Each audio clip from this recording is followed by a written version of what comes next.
Hello, I'm Nitasha Buldeo and welcome to this well-being webinar. Today we are discussing confidence. Now, I believe that to truly understand confidence, we need to understand the difference between being confident and projecting confidence. Being confident is a belief in oneself. It comes from sincerity and knowing that you have the ability to meet life's challenges, whatever these challenges may be. Therefore, being confident requires a realistic sense of one's capabilities, as well as a comfort in knowing who you are. Being confident means knowing that you can handle the emotional outcome of whatever life throws at you. Now, projecting confidence alludes to pretending that you know what you are doing. Projecting confidence may help you gain credibility or make a strong first impression. It can help you gain the trust of others and put them at ease. But projecting confidence is not the same as being confident. And the truth is, if you are confident, there's never any need to project anything. There's never any need to fake anything. You take comfort in knowing your strengths.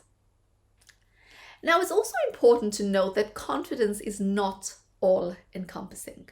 You can have high confidence in some areas and low confidence in others. The key is acknowledging the areas where your confidence is low and building confidence in these areas. Confidence is not an innate, fixed characteristic. It's an ability that can be improved over time. So the question is, how can I build confidence? Today, I'm going to share 9 methods that you can use to build confidence. Tip number 1 to build confidence is take a few moments daily to think about and write down one of your strengths. And every time you write down a new strength, take time to review your list of strengths. One of the problems that we have is we tend to focus on our weakness more than our strengths. And by changing that, by looking at our strengths and thinking about how we can build on them, we tend to feel more confident and competent. Tip number 2 to build confidence is take time to acknowledge all your emotions. You need to acknowledge both the pleasant as well as the difficult emotions. Avoiding emotions makes us feel weaker. Therefore, it is important to acknowledge emotions, write them down, talk to a friend about them, but definitely try to not avoid difficult emotions. At a suitable moment, find a way to express these emotions. When we express what's challenging for us, we find our inner strength. We acknowledge our vulnerabilities, and in the long run, that makes us more confident. Tip number 3 is learn how to reframe negative thoughts. If you have thoughts like, this will never work, or I can't do that, try replacing them with more realistic thoughts, such as, if I work hard, I'll improve my chances of success. Because the truth is, there's nothing that we really can't do if given the right amount of time and effort. Hence, if you work hard at anything, you will improve your success rate. It is true that everyone has bad days that can leave us feeling overwhelmed, and we allow negative thoughts to slip in. But creating a habit of reframing thoughts to be more positive and realistic can help you eliminate the damaging effects of negative thoughts and helps you better equip yourself to manage bad days. Now, to reframe your thoughts, you need to learn to balance your emotions with logic. It is true that you cannot use logic all the time. It's tedious and boring. But if you base all your decisions on emotions, you may end up in a roller coaster that moves up and down, but not forward. Now, to balance emotions with logic, write down lists of pros and cons for important decisions or when you want to change your mindset. Now, to create confidence, tip number 4 is dream big, but create a plan and set step-by-step goals. It's fun to aim high and dream big, but setting your goals too high can often lead to disappointment. Rather than set out to lose 100 pounds, focus on losing the first 5. When you reach that goal, you'll be more motivated to lose the next 5 pounds. You see, every goal you achieve gives you confidence in your own ability.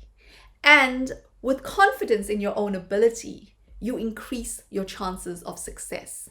Tip number 5 is learn how to plan for your success. Sometimes to stay mentally strong, you have to learn how to reduce temptation. And one of the easiest ways to reduce temptation is to modify your environment. Now, it's very simple. Remove unhealthy snacks from your home if you want to eat healthier. Put your running shoes next to your bed if you want to work out in the morning. Little things like this can go a long way towards setting yourself up for success. So it's very important that you think about what you want to achieve and decide how you can modify your environment to enable you to actually perform the goals or the tasks that you set for yourself. Tip number 6 for building confidence is challenge yourself. Do at least one difficult thing each day. You see, improvement does not come about by accident. You need to challenge yourself on purpose to improve. Know your ability, but every day try to push yourself just 10% further. An example would be if you walk 5,000 steps a day, maybe every day you try to increase by just 10 more steps. Also, try different things. Enroll in a class outside your field. If you've never painted before, maybe try an art class. Or sometimes just learn to speak up for yourself, even when it feels uncomfortable. You see, deciding to push yourself to become a little better today than you were yesterday is one of the best ways to ensure that we continuously grow and learn. And as we grow and learn, we increase our ability and build our confidence. Tip number 7 to build confidence is know what's important to you. It's difficult to stay motivated unless you do things that are personally meaningful. Now, many may say, I'm in a job just to earn a living. However, even if you're in a job just to earn a living, ask yourself, what is it that you really want to do? And how can the current job help you get there? You see, when you have a boring job or are studying a really boring subject matter, but know that this job or subject is a stepping stone to something that's meaningful for you, then even that mundane task becomes meaningful too. A good plan is to write down a simple mission statement about what you want to accomplish in life. And keep this mission statement on you at all times so that you can refer to it. And at any point when you're struggling with boredom or lack of motivation, use this mission statement to remind yourself why it's important to keep going. Tip number 8 is look for explanations, not excuses. If you fall short on goals, rather than make excuses for your behavior, look for an explanation. Remember from our last webinar on self-awareness, we discussed asking what questions instead of why questions. If we ask questions that start with what, like what can I do differently? Or what was my limitation at this time?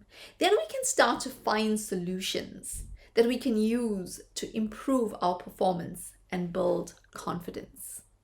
It's also important that we take full responsibility for our lives. And we try to prevent ourselves from placing blame on others when things go wrong. Now, sometimes, people may be involved in our challenging circumstances. But for us to learn and improve, we need to take responsibility for that situation and find a way to actually improve ourselves and overcome that difficult situation. It's only when we honestly acknowledge our mistakes that we can learn from them and avoid repeating them. Step number 9. And this is especially useful when our mental strength is lagging, when we're feeling completely demotivated. It is one of the most effective tools at building confidence and staying on track of one's goals. And I call it the 5-minute rule. Now, the 5-minute rule comes in handy when you're tempted to put something important off. Now, say you catch yourself delaying your run or delaying your exercise program. Then make a deal with yourself. Tell yourself you will just go out for that run for 5 minutes. And after 5 minutes, if your mind is still fighting with your body, then give yourself permission to quit whatever that task is. What you will find is more often than not, once you get going, you realize that that task is not nearly as difficult as you predicted.